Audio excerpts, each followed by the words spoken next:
Bayot. Yan ka na naman bayot ha. Ito, busy ang ating birthday celebrator, celebrant. May ano ba ulit? Ang babaeng hindi tumatanda yan. Kahit walang Jigo Garcia yan, maganda pa rin yan. Ito yung tindahan ni Edith tsaka ni Romy. Naalala ko tuloy ito hapon. Yung isa, yun ang sandali. Maligo pa rin. Oo. Kung talo mo naman, hindi naman lumingin, kasi lang linipan. Ay, talaga naka-video ang birthday celebrant. Ganda, no? Pangit ba yun? Mga manika ka nga dyan eh.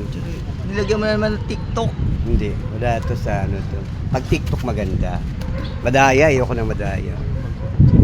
Ha? Ikaw na puta doon, ba't ako pa yan ano mo? Eh, ang lakas ng loob mo. Ito talaga si Agida, oh. Kahit super lakas ng loob, eh, ako pa pinapaano, guys.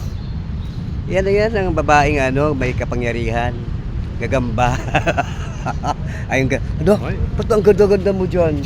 Fake ka? Ikaw, photogenic ka sa totoong buhay lang. Tinan mo. Oo. Parang 31 lang. Maano na ako masyadong.